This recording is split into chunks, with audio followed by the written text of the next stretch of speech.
Good morning everyone, welcome to current affairs education. Current affairs education में आज हम चर्चा करेंगे 13 अगस्त के उन महत्वपूर्ण करंट अफेयर्स की जो एग्जाम पॉइंट ऑफ व्यू से इंपॉर्टेंट है और परीक्षा में पूछे जाने की पूरी संभावना है। चलिए शुरुआत करते हैं अंतिम सेशन के अभ्यास प्रश्न के साथ। फटाफट वीडियो को शेयर करके चैनल को सब्सक्राइब कर लीजिए और सबसे तेज करंट अफेयर्स पाने के लिए जुड़े रहें हमारे साथ ही अपने दोस्तों को भी अवश्य जोड़ें। शुरुआत करते हैं। अंतिम सेशन में हमने आपसे पूछा था, हाल ही में इंदिरा वन मितान योजना वनवासियों को आत्मनिर्भर बनाने के लिए किस राज्य ने शुरू करने की घोषणा की है? तो इसका सही आंसर है छत्तीसगढ़।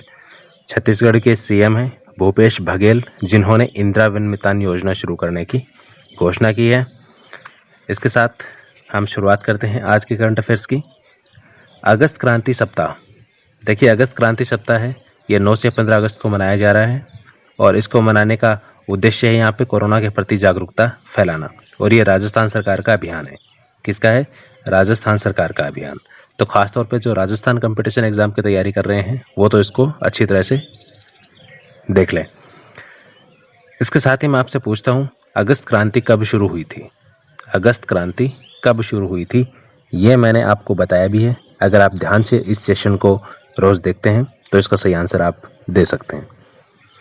नेक्स्ट, नेताजी भारत की स्वतंत्रता और अंग्रेजों के अभिलेखागार, ये एक पुस्तक का नाम है जिसके लेखक हैं डॉक्टर कल्याण कुमार डे और इसको अभी लॉन्च किया उपराष्ट्रपति एम वेंकैया नायडू ने और इसकी जो प्रतियां हैं वो नेताजी सुभाष चंद्र बोस INA के जो पदाधिकारी हैं उनको भी भेंट की गई। तो खासतौर पे आपको पुस्तक का नाम और लेखक का नाम याद रखना है, वेरी इंपॉर्टेंट। नेक्स्ट आगे बढ़ते हैं। ये डायरेक्ट एग्जाम में पूछा जाएगा 100%। स्पुतनिक वी ये क्या चीज़ है? स्पुतनिक वी चर्चा में है। ये रूसी वैक्सीन है फॉर कोविड-19 और ये दुनिया की पहली कोविड-19 वैक्सीन है जो रजिस्टर हो चुकी है। इसको रजिस्टर किया गया है 12 अगस्त को, याद रखना है 12 अगस्त को जन्माष्टमी के दिन इसको रजिस्टर किया गया है और ये रूस की कोविड-19 के खिलाफ वैक्सीन है। इसको देखिए डेवलप किसने किया है? डेवलप किया है इसको गामलिया रिसर्च इंस्टीट्यूट मॉस्को के द्वारा और यहाँ पर WHO ने थोड़ी सी आपत्ति जताई है क्योंकि WHO ने कहा है कि हमारे पास इसके क्लिनिकल ट्रायल फेज 1 के ही आंकड़े हैं, फेज 2 के और फेज 3 के इसके आंकड़े हमारे पास में नहीं है। तो WHO ने कहा है कि सुरक्षा मानकों को पूरा करने की यहाँ पर ज़रूरत है और इसकी मांग भी WHO ने की है। उसके साथ ही एक लेटेस्ट क्वेश्चन आपसे पूछता हूँ, हाल ही में किस देश ने WHO से अपनी सदस्यता हटा ली है? WHO से किस देश ने सदस्यता है वो हटा ली है, ये आपको कमेंट में बताना है।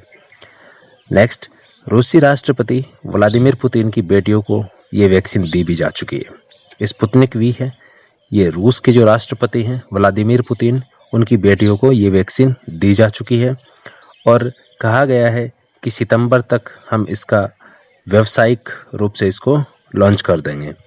अभी ये केवल देश के लिए है और ख़ास तौर पे टेस्टिंग इसकी चल रही है, लेकिन सितंबर में इसको कमर्शियल यूज़ के लिए उपलब्ध करवा देंगे। नेक्स्ट, प्लान बी, क्या है प्लान बी? देखिए इंडियन रेलवे का प्लान है, ये किसके लिए है? हाथियों के संरक्षण के लिए। जैसा कि आप जानते हैं कल विश्व हाथी दिवस मनाया गया, इसके उपलक्ष्य में यहाँ पर काफ़ी कार्यक्रम भी हुए, वर्चुअल कार्यक्रम हुए और साथ ही इसके बारे में थोड़ी सी जानकारी मैं आपको देना चाहूँगा, काफ़ी कुछ आपको सीखने को मिलेगा। बिना स्किप के वीडियो को पूरा देखिए। देखिए हाथियों के संरक्षण के लिए प्लान बी है वो शुरू किया जा चुका है भारतीय रेलवे के द्वारा, यानी रेलवे की वजह से किसी भी हाथी की डेथ ना हो, कोई एक्सीडेंट ना हो। सबसे ज़्यादा क्या होता है, जंगलों के अंदर जब ट्रेनें गुजरती हैं तो वहाँ पर हाथियों की डेथ हो जाती है ट्रेनों की वजह से। तो इसके लिए यहाँ पर प्लान बी के तहत या तो रेलवे ने कहा है कि ओवर ब्रिज बनाएंगे या फिर अंडर ब्रिज बनाएंगे, ठीक है। या तो धरती के अंदर से सुरंग खोद कर और ब्रिज का निर्माण किया जाएगा जहाँ पर हाथी बहुल क्षेत्र है, या फिर वहाँ पर ओवर ब्रिज बनाया जाएगा ताकि हाथियों को नुकसान ना हो। देखिए विश्व हाथी दिवस 12 अगस्त को मनाया गया और भारत में वर्तमान में कितने हाथी कॉरिडोर है? 101 हाथी कॉरिडोर है, ये आपको याद रखना है, वेरी इंपॉर्टेंट। प्रथम राष्ट्रीय हाथी जनगणना ये 2017 में हुई। ऐसा नहीं है कि इससे पहले हाथी जनगणना नहीं होती थी, इससे पहले राज्य स्तर पर होती थी और इसके लिए विभिन्न राज्य हैं वो अलग अलग प्रकार के हथकंडे अपनाते थे। किस प्रकार से क्या जनगणना करनी है वो उनका निजी मामला था, लेकिन एक तरीके से देखें जो राष्ट्रीय जनगणना है वो 2017 में पहली बार हुई थी संपूर्ण देश में हाथियों की। और भारत में विश्व के 60% एशियाई हाथी मौजूद है। ये भारत के लिए एक गर्व की बात है कि भारत में विश्व के 60% एशियाई हाथी हैं वो मौजूद है। सर्वाधिक हाथी मानव संघर्ष है वो कर्नाटक में होते हैं, कर्नाटक राज्य में। और देखिए देश में प्रतिवर्ष 500 इंसान और 100 हाथी इस हाथी मानव संघर्ष में मारे जाते हैं।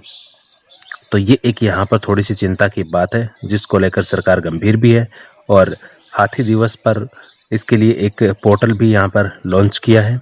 तो ये इम्पोर्टेंट है, याद रखेंगे। नेक्स्ट हम बात करेंगे, देखिए प्रथम हाथी रिजर्व है वो कौन सा है। देश का प्रथम हाथी रिजर्व है सिंहभूम हाथी रिजर्व, झारखंड। ये झारखंड में है सिंहभूम। कुल हाथी रिजर्व है कितने हैं भारत में? 30 हैं, जो कि 14 राज्यों में फैले हुए हैं। यानी कह सकते हैं कि 14 राज्यों में कुल 30 हाथी रिजर्वों का विस्तार है। तो ये यहाँ पे हाथियों से संबंधित जानकारी थी जो आपको याद रखनी है, वेरी वेरी इंपॉर्टेंट। नेक्स्ट आगे बढ़ते हैं। एक नाम आता है राजीव त्यागी। राजीव त्यागी कांग्रेस के प्रवक्ता थे। 12 अगस्त को हार्ट अटैक की वजह से इनका निधन हो गया है। तो ये आपको याद रखना है राजीव त्यागी कौन थे। उसके बाद देखिए एक पोर्टल है transparent taxation honouring the honest.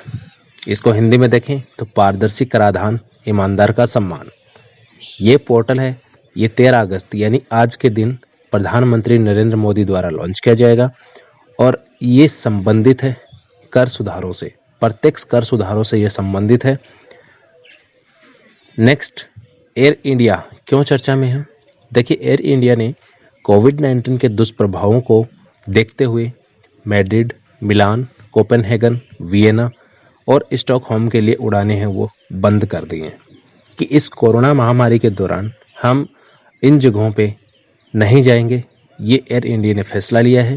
तो आपको ध्यान रखना है कि कोविड-19 के दुष्प्रभावों की वजह से इन शहरों पे किसने यहाँ पर उड़ानें बंद की हैं? तो वो है एयर इंडिया। जिस कंपनी ने बंद की है उसका नाम है एयर इंडिया। अगर आप रेगुलर वीडियो देखते हैं तो आपसे एक प्रश्न पूछता हूँ एयर इंडिया से संबंधित। एयर इंडिया के फाउंडर कौन थे? एयर इंडिया के फाउंडर कौन थे ये मैंने आपको बताया भी है। फटाफट कमेंट में बता दीजिए। देखते हैं आपकी तैयारी कैसी है। आज के सेशन में इतना ही। चलते चलते आपके लिए एक अभ्यास प्रश्न जिसका जवाब आप कमेंट बॉक्स में दीजिए और इसका सही जवाब हम अगले सेशन में आपको देंगे। भारतीय अंतरिक्ष के जनक या फिर इसरो व IIM अहमदाबाद के प्रणेता निम्न में से कौन थे? भारतीय अंतरिक्ष कार्यक्रम के जनक, इसरो व IIM के प्रणेता निम्न में से कौन थे?